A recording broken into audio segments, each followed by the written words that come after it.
is George Washington's birthday month, for us to invite our friends from Fraunces Tavern to reflect on his life and legacy and connection with New York City.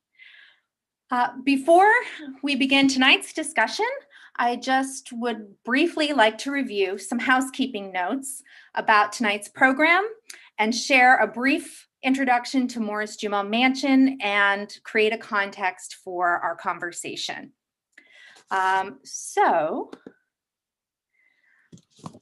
Tonight's webinar on Zoom is both being recorded for future posting on Morris Jumel Mansion's YouTube page, but we are also being live streamed tonight on YouTube. So if you are uncomfortable with being recorded, don't worry. Your video and audio are automatically turned off once you enter this webinar space. However, if you would like to post questions or comments in the chat or wish to be called on at the end of the presentation for our Q&A session, just know that you will be recorded. So by remaining with us, you are granting your consent to be recorded. Likewise, we're going to spend the first part of this hour talking about George Washington, young George through the presidency. We will pause at various moments to take questions that are submitted using the Q&A function seen here on the screen. And if you have any technical comments or questions of that nature, we'd like to direct you to place those in the chat. And tonight we are joined by our colleague Meg Lynch, who is the Visitor Services Coordinator at Morris Jumel, as well as Mary Chaltis Autominelli from Fraunces Tavern. Both of them will help moderate the questions and comments tonight, and Mary will be our timekeeper. She'll keep us honest and keep us on track. And Mary, in her day job, is the Education and Public Programs Coordinator at Fraunces Tavern Museum, where you develop, facilitate, and oversee public programming. So welcome, Mary. And after this introduction, I will introduce tonight's co-presenter, Teresa DeSico. Hi, Teresa, in a little more detail. We are going to have an informal conversation about George Washington's time in New York City until 7:45 p.m., followed by 10 to 15 minutes of general audience questions and answers. We will build in pauses as needed during the presentation.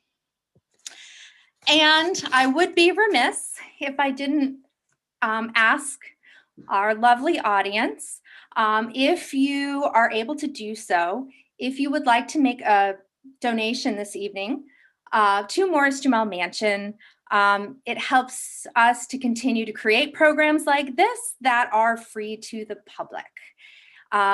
So if you're interested and able to do so, we invite you to make a small gift today to help us with our educational work, free community events, and so forth. You can text MJM to 44321, visit our website to donate, and donations above $20 received through February 24th will be entered into a donation raffle to receive a Lin-Manuel Miranda Love is Love t-shirt, as well as some lovely George Washington and Mary Phillips themed swag from our gift shop. So, lastly, we invite you to join us for some of our upcoming events, including our next virtual parlor chat next month, where we will be taking a feminist walk through Harlem with New York City tour guide Lee Hollingsby. And for those of you who are particularly interested in military history and storytelling, we also invite you to see the ongoing pop-up exhibition, Veterans Voices, Capturing the Oral History of New York City Veterans, which will be on display at Morris Jumel Mansion through March 8th. Mary, would you like to take a moment to share any upcoming events that might be happening at the tavern? Sure. We are in the midst of our Washington Week, which culminates with our George Washington Ball, which is our biggest fundraiser of the year. So you can check out on our website. Teresa has also created this wonderful digital tour of Washington's life in New York City specifically. So she touches on his time at Fraunces Tavern, the Battle of Brooklyn, and all like these fun, interesting facts that not everybody always knows. That is also in part, if you come to the museum, there's a beautiful printed brochure that is also a wonderful guided tour as well. We have a lecture tomorrow night, which is also Washington themed. So if this is what you like, you should register for tomorrow as well. And you can do all of that at FrauncisTavernMuseum.org. Okay, great. Thank you. You're welcome. And without further ado, I would love to welcome tonight's panelist, Teresa DiCicco, who is the Education and Public Programs Associate at Fraunces Tavern Museum. A public historian with a passion for museum education, Teresa has previously worked with the National Park Service, the Long Island Museum, and the Brooklyn Historical Society.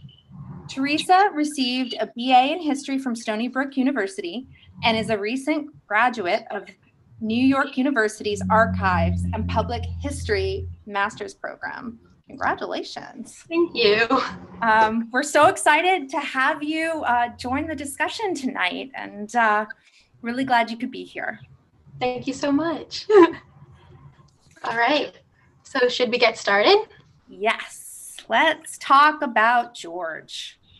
Awesome. So I am just going to share my screen because I have a few slides to share.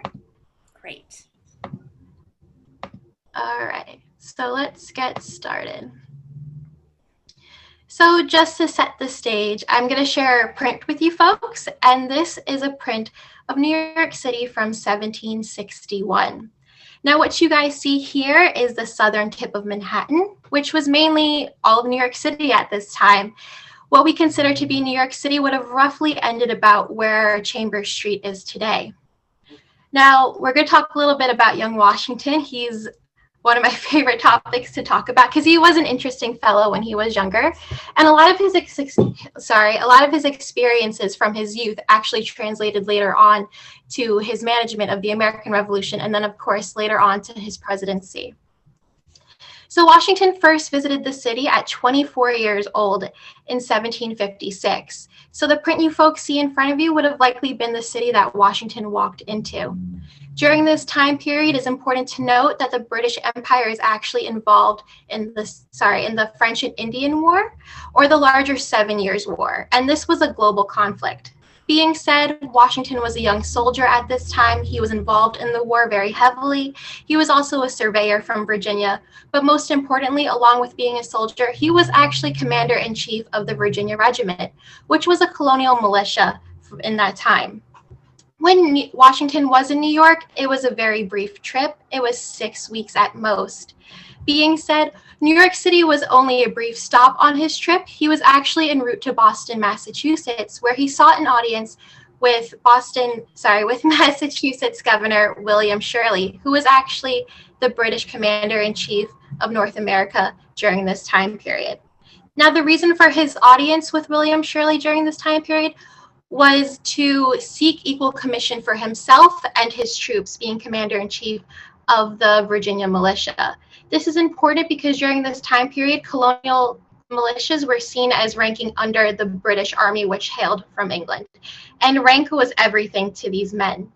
So when he arrived in New York City, Washington was actually a little bit of a celebrity during this time period. He was a well-known established figure. So I have this pamphlet that you guys are going to see on the left-hand side. This is the Journal of Major George Washington, and it was written in 1754. Now, this was a widely read pamphlet. It was read throughout the 13 colonies, and it was also printed in London as well. So Washington's name was circulating. The topic of this pamphlet recalls his journey out into the Ohio Territory, which actually was the main root of the 7 Years' War, because it was a territorial dispute between both the French and British empires and their respective native allies on who was going to settle that land. But this journal recalls his first trip out into the area in 1753, where he actually served as an emissary for the Virginia governor. And he was basically, his mission was to kind of assert British land claims in that area to French forts that had settled. What you see on your right is the outfit that Washington proudly wore when he entered New York City. But if you look at the date, this is actually painted. It was commissioned, I believe, about a decade after the war. But being said, Washington was a celebrity when he first entered New York City, and he welcomed the fanfare. He was welcomed by the city's elites. He was invited to theater shows. Washington was a big fan of theater. He was welcomed to dances and dinners, and Washington truly enjoyed all the attention. But there was a purpose behind this, and that was because he wanted to prove a point to William Shirley when he arrived in Boston, and that was that he deserved the recognition, the same recognition as a British commander, being of celebrity status, commander-in-chief of the Virginia Regiment. So he was really trying to prove this point with all this fanfare. Being that New York was a mercantile city at this time and highly profiting off the French and Indian War, if we look at his account books, there's mentions of pounds being spent on tailor's bills, so he furnished his closet. He spent pounds on servants, and one of my favorite quotes that I found in my research was that he spent pounds on treating the ladies. So very interesting. But going on about this fanfare, it is important that newspapers actually touched upon Washington's trip to New York City. So you know this was an event. As I mentioned, it was a brief trip. The newspaper Mercury, which is based in New York during this time period, reported, quote, "Friday last, Colonel Washington set out from the city, Boston." So it has made a mention in society papers during this time period. Washington's trip to New York City was short, his first one, but as was his trip to Boston. Unfortunately, he was unsuccessful in his request, and William Shirley would not hear him out. So their meeting was very brief. But this kind of sets forth in motion this idea that Washington starts to rethink the relationship between both England and their colonies.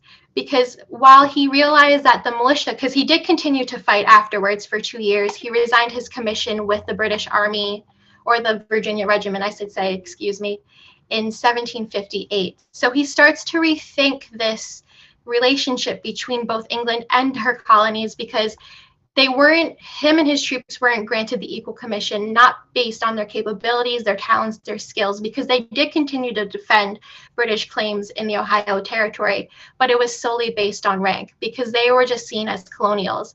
They weren't seen as equal to the British regular army that hailed from England. And of course, we know one of the big reasons why we entered the American Revolution is this idea that the colonists originally felt that they weren't being realized as British citizens. So with that being said, that is Washington's first trip to New York, and we start to see the seed be planted about Washington kind of taking into perspective what is England and its relationship with the colonies. But with that being said, I'm going to turn it over back to Megan. Great.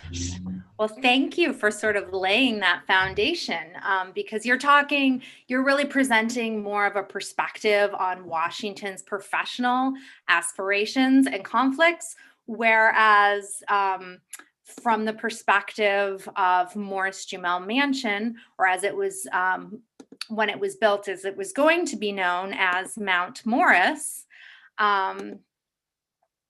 here you can actually see an image of the house on the right as it looks today. But in fact, the house itself, Washington knew the family that commissioned the house to be built, most likely by enslaved individuals, in 1765. and it was designed to be a summer house. So if that gives you a sense of the wealth of the family, the Morris family, most of which derived from a woman, perhaps some of you have heard of her, shown in the middle here, Mary Phillips. Again, would you mind resharing? It doesn't seem like that. Oh, no. Thank you. Sure. Let me escape and see. Can you see it now? Or is it still not coming up? Not yet. Okay, hold on. We just have a few technical difficulties here. Okay. How about now? Yes? Mary says yes. Excellent. So to recap, so Morris Jumel Mansion, as you can see it today, is located in Washington Heights. And again, lots of connections with Washington. First, in the fact that Washington visited the house and the property twice. We're going to take you back to his connection with the Morris family. But also, before I take us back in time, just would like to briefly call your attention to our historic photograph on the left with all of the patriotic bunting from when the house became a museum, which was founded by 4 local branches of the Daughters of the American Revolution. So really the house in multiple incarnations as a private residence as well as a museum have connections with Washington. So going back to prior to the Revolution, we both use the same portrait, Teresa. Young Washington has a connection with the family that had today's Morris Jumel Mansion constructed as a summer house, most likely by enslaved laborers. So Colonel Roger Morris was a colonel in the British Army. And in fact, he and Washington knew one another and served under General Braddock in the French and Indian War.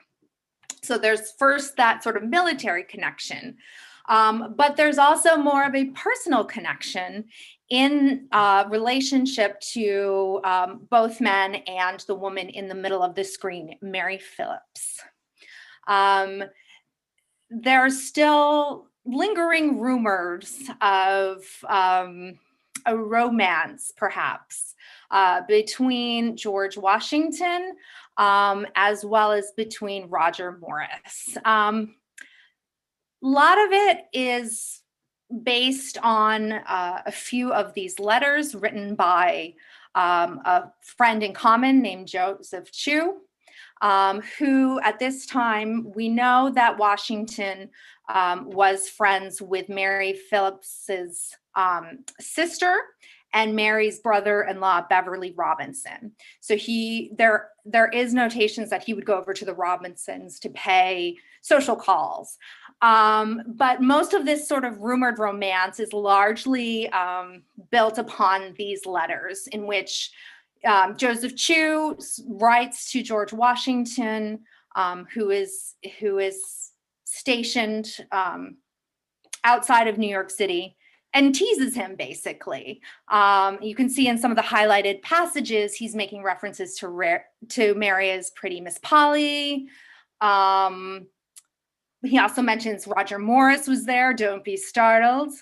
You know he is a ladies' man. So again, Chew seems to be a little bit of a gossip, giving his friend a good jest. And on July 13th, you can see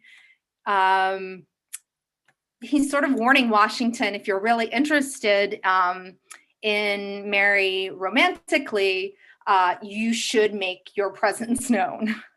Now, if we think about Mary Phillips, for those of you who have either been to Phillips Manor House in today's Yonkers or Phillipsburg Mansion up near Tarrytown, same Phillips family. Very wealthy Anglo-Dutch merchant and land-owning family. So Needless to say, Mary was quite an eligible bachelorette. There were many people who would have been interested in her hand in marriage. And I always like to weave in this satirical letter whenever we talk about, these sort of early years with Mary Phillips. A satire written by a Timothy Scandal lists 34 different men who may have been interested or in love with Mary Phillips at the time.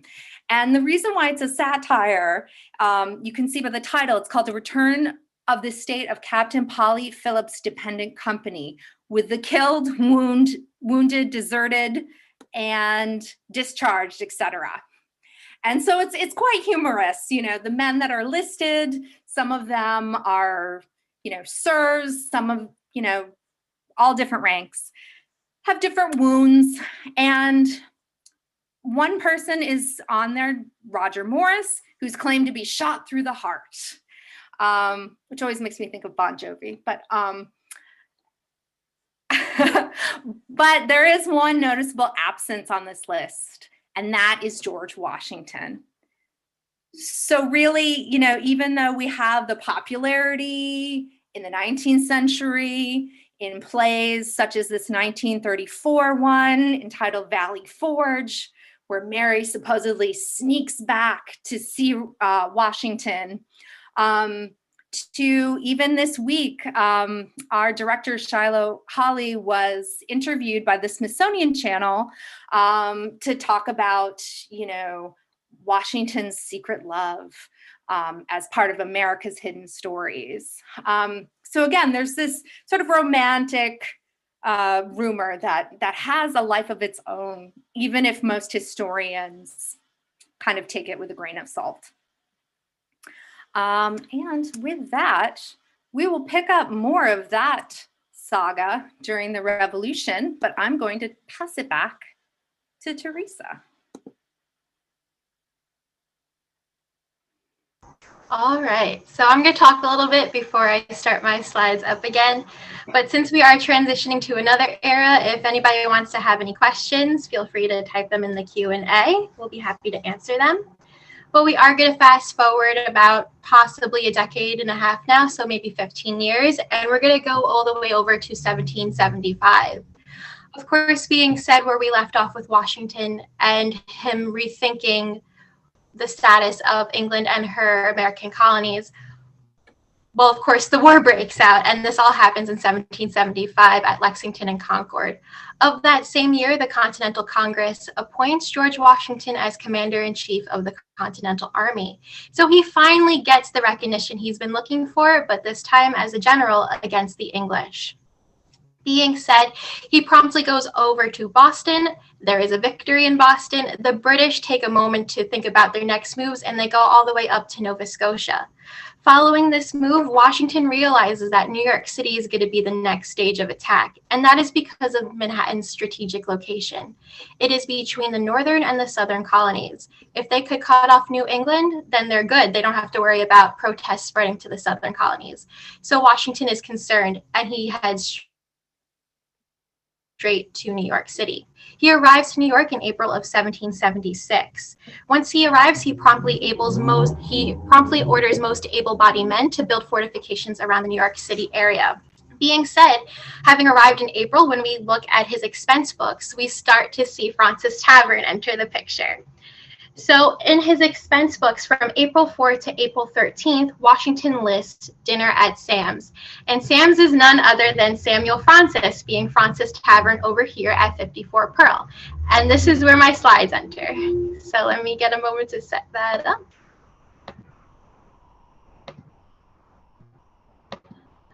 All right.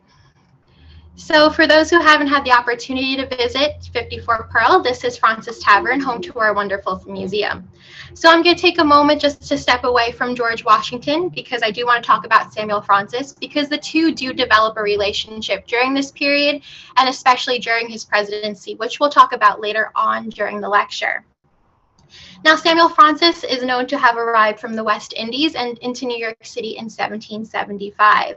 He purchases property over at 54 Pearl, the building you see in front of you, and he opens a tavern. But the tavern is originally named the Queen's Head. But remember, this is 1762. We're still during the French and Indian War when he buys this property. Queen's Head alludes to Queen Charlotte, who is, of course, wife to King George III. His business gains popularity, and as the fervor surrounding the revolution starts to build up, the Sons of the Revolution frequently meet at Francis Tavern. And this is where the name kind of comes into play, and it just becomes referred to Francis Tavern. Now, Washington was known to have frequented the tavern in the months leading up, to the Battle of Brooklyn, which occurs in August of 1776. Now, to go back to Washington and the period of time, because summer of 1776 is a very important time in the American Revolution. While I mentioned the British were recuperating over in Nova Scotia, they finally return on June 25th as Patriot lookouts witnessed the long-awaited British fleet sailing into New York Harbor. And during this time period, Washington is based out of the southern tip of Manhattan. The British are mainly located at Staten Island during this time period. Being that it's June 25th of 1776, only a few weeks later, the Continental Congress, just to add to the tensions, finally adopts the Declaration of Independence on July 4th, and word reaches New York City on July 9th. When Washington receives word, he has his general orders sent out to troops around the city, and he asks that the troops do meet at City Commons, which is, of course, now City Hall Park. He promptly has someone read the declaration aloud to his troops, and as you can imagine, I'm sorry for the siren in the background, and as you can imagine, the troops were absolutely excited. The colonies finally broke away from England. They have their own sovereignty. They're independent from England. Being said, with all this fervor in the air, the troops marched down Broadway and onto Bowling Green. Some of you might know about this little tidbit of history. Bowling Green being located only a few blocks away from Francis Tavern. On that beautiful Bowling Green, there is a statue of King George III, gilded in gold, and it was a prime treasure for New Yorkers. But of course, being that this Declaration of Independence was just read and New York is being occupied by the Patriot forces, the statue promptly gets torn down. They actually put the king's head on a spike and they march it around the city. And the rest, the body, which is mainly made out of lead, it was gilded gold, which is about 4,000 pounds of lead actually, was sent over to Connecticut and melted into musket balls that were then used against the king's troops. With all this tension in the air, as you can imagine, a lot of workings were going on between the British and the Americans. Following this, just only a week later, British Admiral Richard Howe, who is the brother of William Howe, who is the commander-in-chief of the British forces during this time period, is actually appointed by the king to lead a peace commission. So between July, I want to say 12th to 14th, I might want to double check my dates on that, which is roughly a week and a half after the Declaration of Independence is read in New York City. He does work on this peace commission. It's ill-fated, though, I should mention. So how Richard Howe goes about this is that he sends the barge across. Remember, the British are over on Staten Island. He sends a barge with a white flag and a British soldier. With that British soldier is a letter that is addressed to a Mr. Washington. Henry Knox, who is one of George Washington's closest aides during the war, greets the soldier, but refuses the letter. And the main reason for this letter is because it's addressed Mr. Washington. The next day, Howe tries again, but this time the letter is addressed to a George Washington Esquire, and etc., etc. Just to set the scene, I do have a good picture. So this is what people were seeing over in Manhattan and on Long Island shores. So being said that the second letter was addressed George Washington Esquire, etc., etc., once again, Henry Knox refuses the letter. And this is important because only a week and a half earlier, the colonies did declare their independence. By not calling George Washington general of the Continental Army, the British are, one, denying American independence, but they are also denying the Americans the proper respect as their combatants during the American Revolution. So American sovereignty is not recognized by not addressing George Washington. That's one of my favorite aspects leading up to the American Revolution. But of course, because this peace commission fell apart, events were put in motion that led to the Battle of Brooklyn, one of the biggest military defeats of Washington's life. Being said, Washington was firmly believed that Manhattan would be the site of attack on for the British, so the British would go over to Manhattan. Washington was unfortunately wrong, but this meant that he left the area that we now know as Brooklyn and Queens completely open and unprotected. He did have troops there, but they weren't in massive amounts. But to begin with, Washington was wildly outnumbered, and I'll bring up the stats in just a bit. Being said, on because now we're a month ahead. On August 27th, the British do make their attempt. They land on what was then known as Flatlands or Flatbush, and they occupy what we know as Jamaica Pass. So Jamaica Pass, if you see my mouse, is listed here as the Heights. So this is an important pass that leads back to Manhattan. So they were trying to loop around Brooklyn here and head back into Manhattan. But Jamaica Pass is now Jamaica Avenue, so we now know it's a major thoroughfare to get back to Manhattan Island. But being said, Washington, like I mentioned, was wildly outnumbered. I do have the statistics here because it's pretty different between the numbers that they had. So the British had about 32,000 disciplined and equipped troops and 13,000 sailors under their command. In comparison, Washington had no navy and an estimated 23,000 with little training or proper equipment. And remember, at this point, the bulk of the Continental Army is probably in Manhattan because Washington did believe that Manhattan would be the site of the battle. After 3 disastrous days of fighting, I should note Washington does cross the East River to oversee fighting in Brooklyn.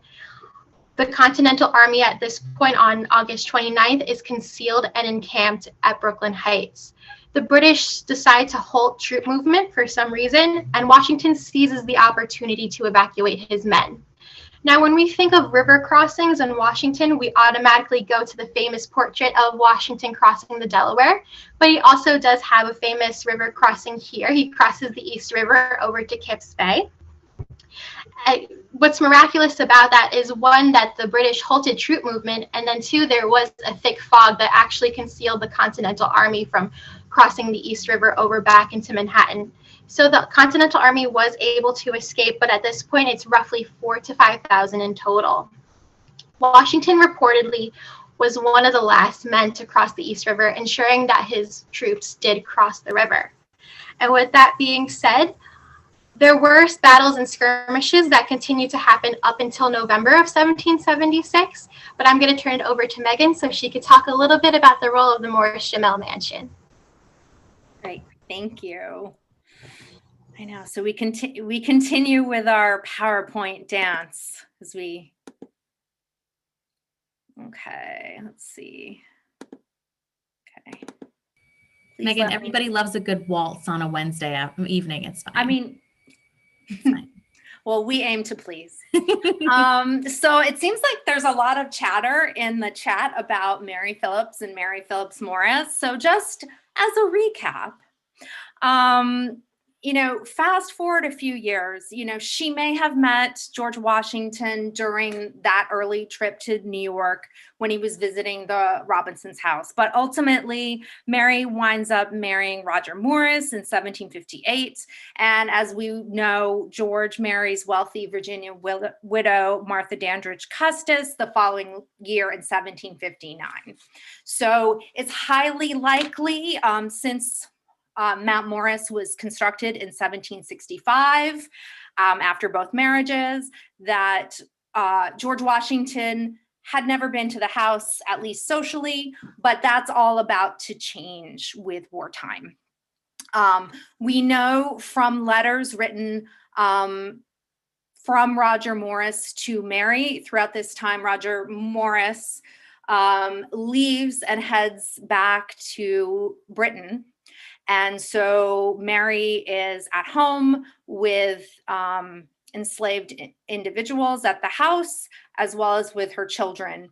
And we do have a record in one of these letters of Roger desperately trying to find out what's happening, because he knows that Manhattan and New York in general, as Teresa said, is a hotbed of the conflict.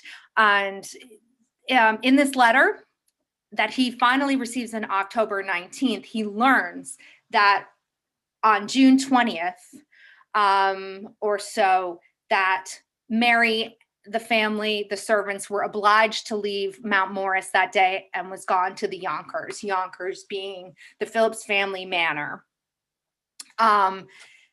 And shortly thereafter, after that retreat under the cover of fog, General George Washington comes to Mount Morris, and he occupies it for 5 weeks while planning the successful Battle of Harlem Heights.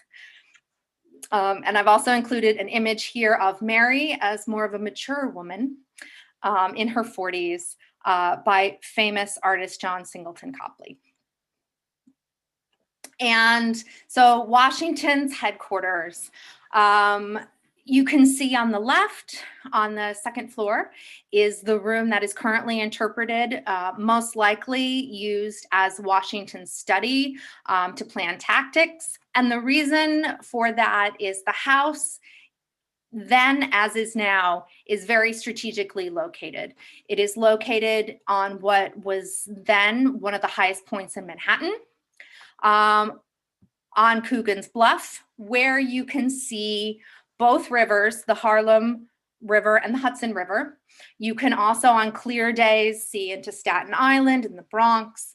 And Washington's War Room, when hopefully all of you will have an opportunity to visit Morris Jewell Mansion on site, it is located on the second floor above what we call the Octagon Room, which was relatively unique at the time in the colonies and would have provided Washington, particularly on the second floor, with, I believe, around 270, 290 degree views. Of course, Washington was not alone while there from September 14th through October 21st. And we have a picture here of Washington with his enslaved valet, William Lee, who's shown very exoticized in this portrait. And as part of our ongoing research at the mansion and reinterpretation of the stories we tell, we are learning more about what William Lee's time may have been like at the mansion. We know that he accompanied Washington throughout the Revolution. We also know that at least Washington himself viewed the relationship as close, in that Lee was emancipated upon Washington's death in his will. The only enslaved person owned by Washington or his wife, Martha. But again, we get into this conversation of what was their relationship really like? What evidence do we have of the experiences of William Lee, or as we can see in this document, which is a laundry receipt, there's a woman named Martha Morris, who is a woman of color, who is paid for services rendered for doing General Washington's laundry. And again, uncovering this history, there's not a lot of documentation that necessarily presents perspectives of people like Lee or American Indians or other sort of non-elite perspectives.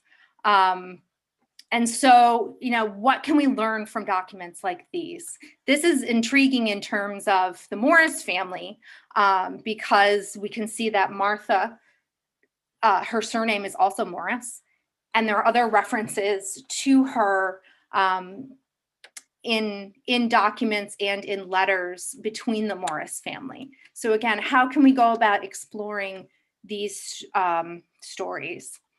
And how can we place them in the context of other stories of enslaved individuals like Ona Judge, who famously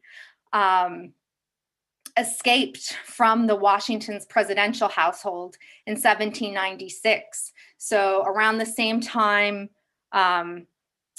when Washington returns to the house after the war to celebrate and have an al fresco dinner with members, very famous members who will become part of his cabinet, like Alexander Hamilton and Thomas Jefferson. You know, Ona Judge is at the presidential residence in New York when this is happening. And 6 years later, she will escape and secure her freedom. So lots of complex aspects of Washington and his relationships that we're still delving into at our historic sites. And before I turn it back over to Teresa, I have to just show this lovely image of the first cabinet. Again, when talking about, you know, all of the famous history-making individuals of this time period, you know, that connect both Fraunces Tavern and Morris Jumel Mansion at this time. I also would be remiss if I did not include a shout out to Mr. Lin-Manuel Miranda, who was an artist in residence for about 2 weeks at the house and was inspired both by the fact that Aaron Burr also lived at the house as the second husband of Eliza Jumel, as well as Hamilton being present at this pre-cabinet dinner to write some of his memorable music for the musical Hamilton.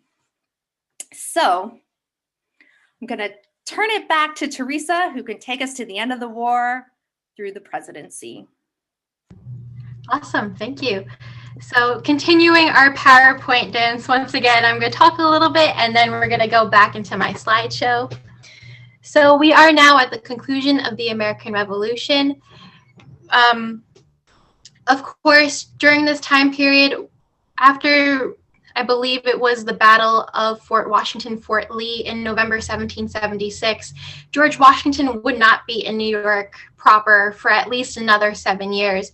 So following the close of 76, Washington wouldn't come back until 1783. But what's important to note that this is not the end of his relationship with New York City during the war. There is an intelligence ring. It's known as the Culper Spy Ring. Unfortunately, I won't be able to dive into it at this moment, but it's very interesting if you guys have the chance to look it up. But being said, Washington would always be within a 3 days march of New York City. Losing New York City was a significant loss to him. It would always be on the back of his mind. The only time he would actually leave the tri-state area would be in 1781 at the Battle of Yorktown, which of course secured the winning of the American Revolution for the American Patriots. But being said, like I mentioned, from 1781, the military close of the American Revolution, and 1783, the official, ending with the Treaty of Paris, New York was actually still in British hands. So Washington wouldn't return until November 25th of 1783, in a day that is celebrated as Evacuation Day. So Evacuation Day is the day when the British and those loyal to the English crown officially leave New York City. So Washington with his officers marched back downtown and they secure New York City for American hands once again. The event is, of course, celebrated at Fraunces Tavern in the evening for a dinner in celebration of George Washington, but hosted by the first New York State Governor, George Clinton. Now, one of the most significant events that have happened at 54 Pearl is Washington's farewell to his officers, which happened about a week or so after the farewell dinner hosted at Fraunces Tavern. So once again, I'm going to continue the PowerPoint dance and share with you guys what I have here.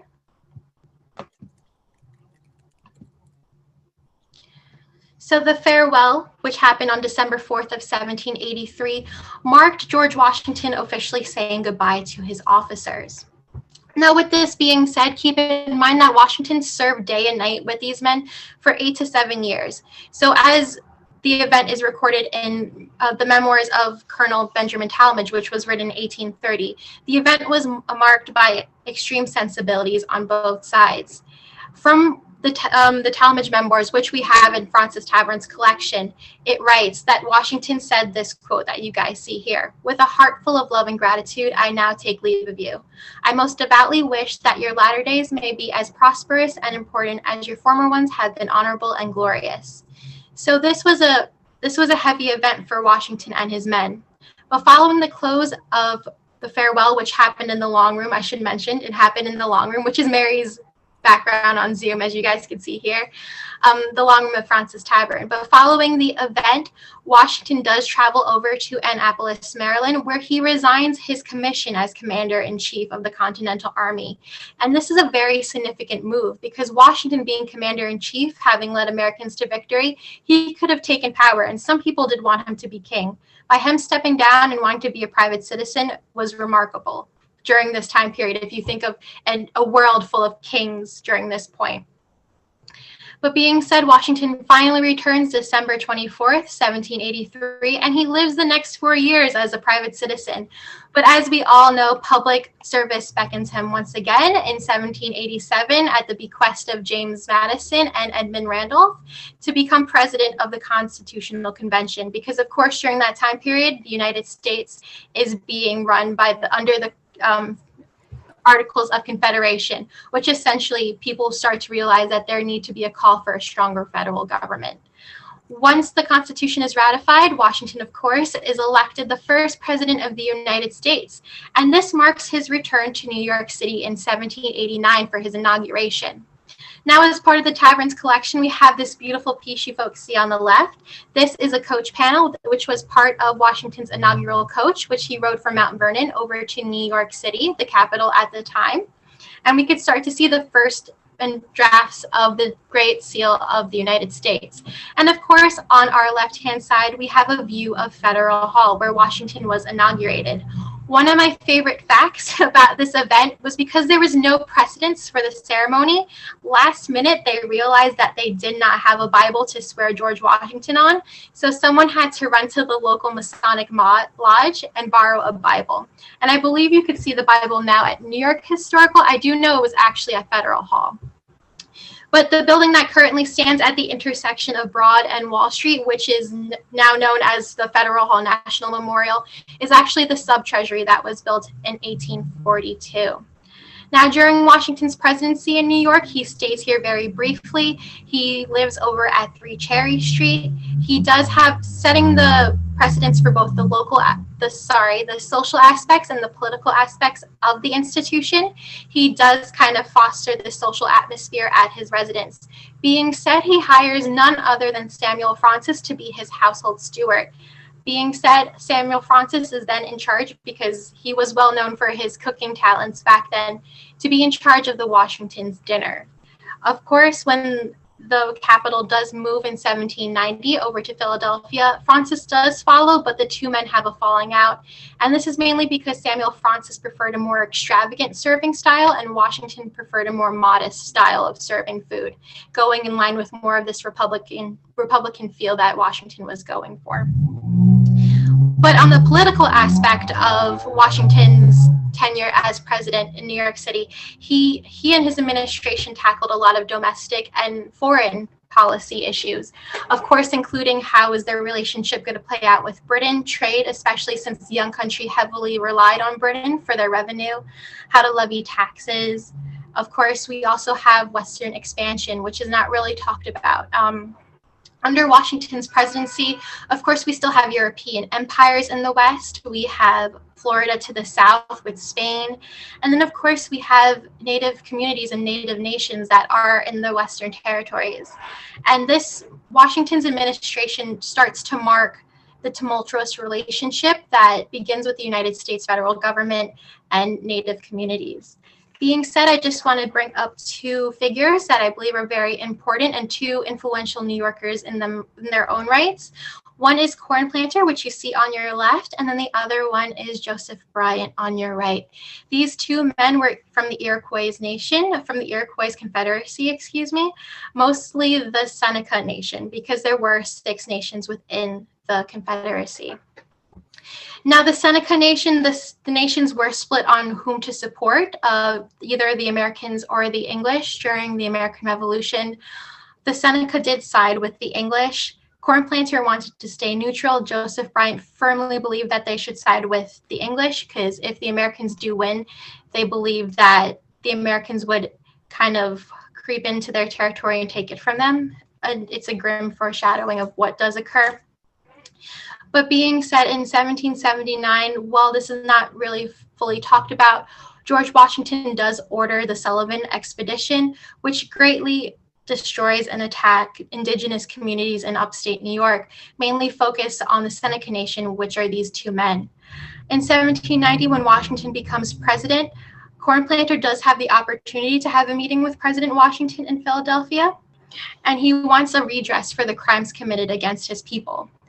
In a quote that I want to share, excuse me, sorry, while I look for the note in where I look for the quote, Cornplanter and other Seneca chiefs, they do recall in his address to Washington, it's quoted, "When your army entered the country of the 6 nations, we called you the town destroyer. And to this day, when that name is heard, our women look behind them and turn pale, and our children cling close to the necks of their mother."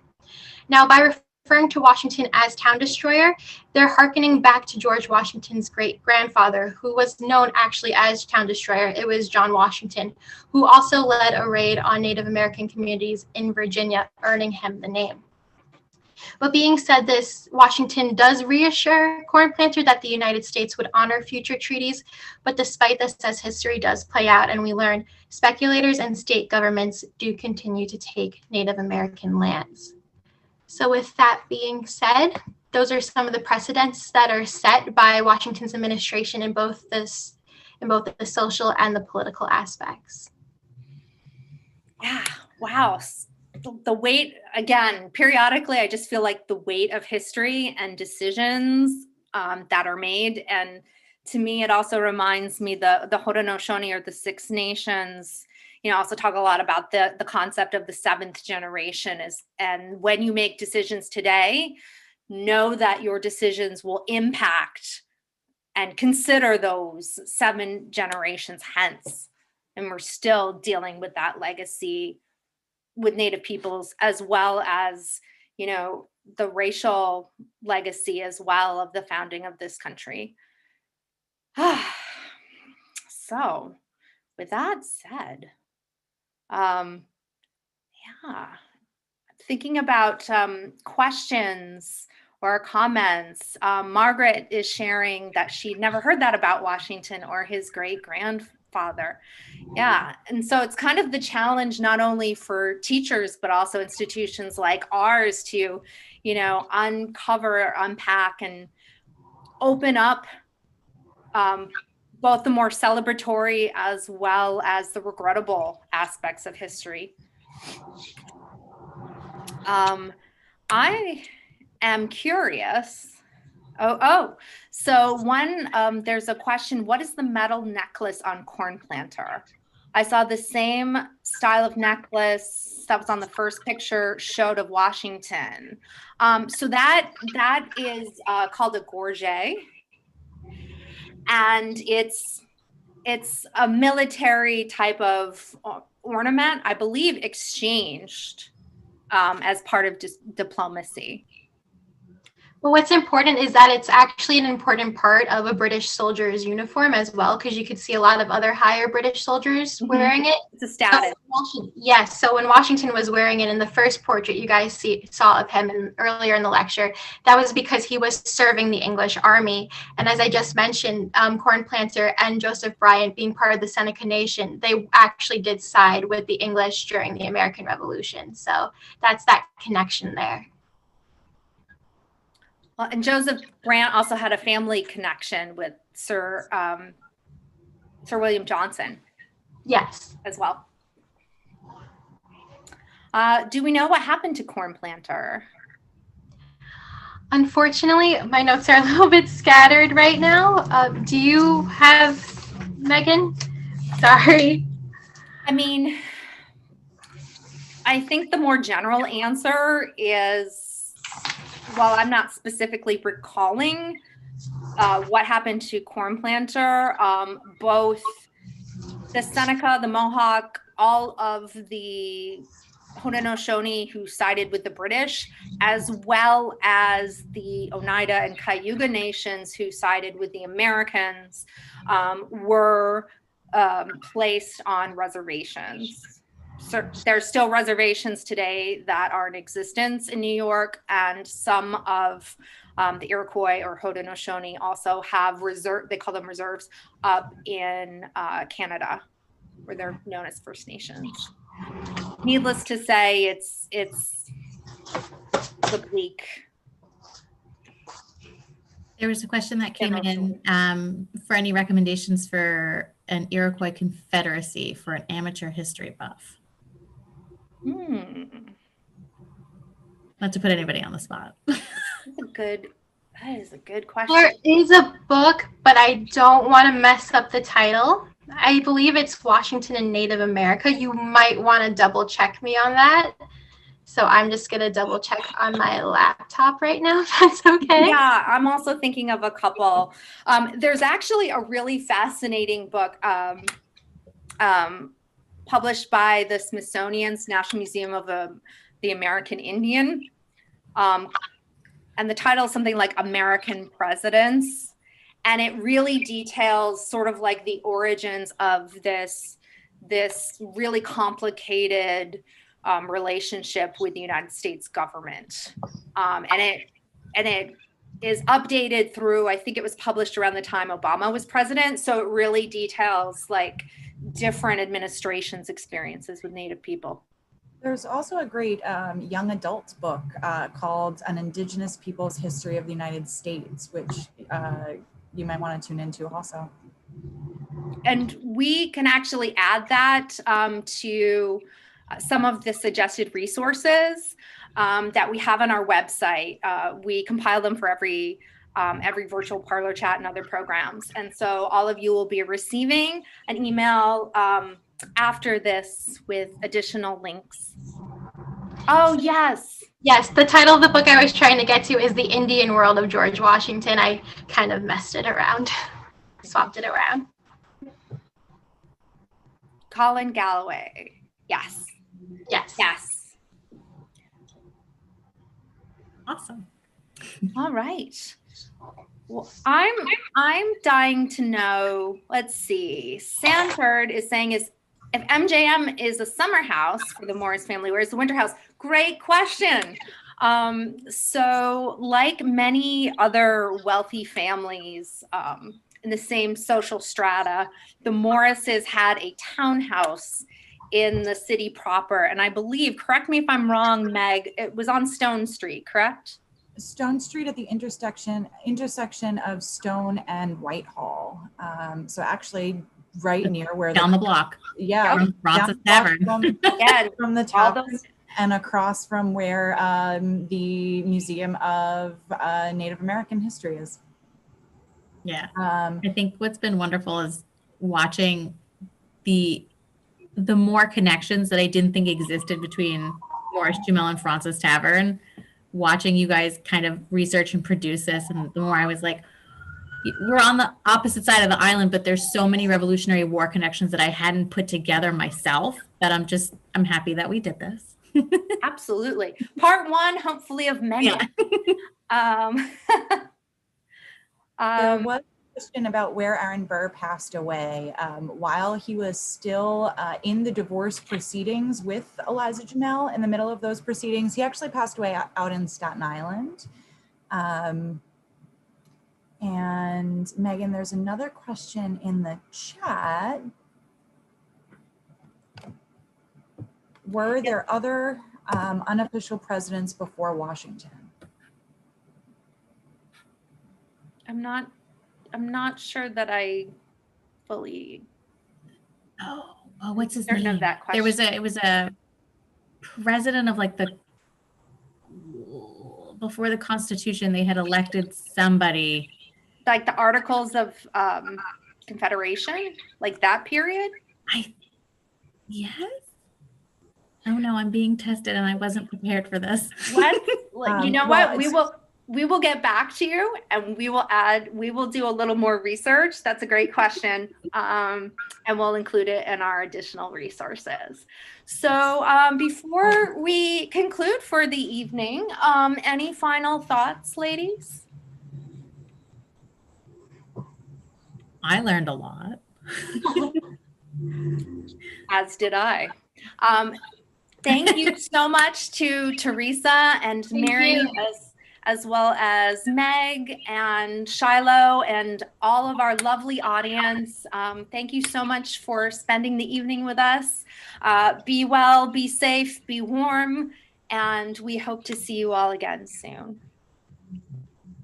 Awesome. Thank you so much. Good night, everybody. Good night. Good night.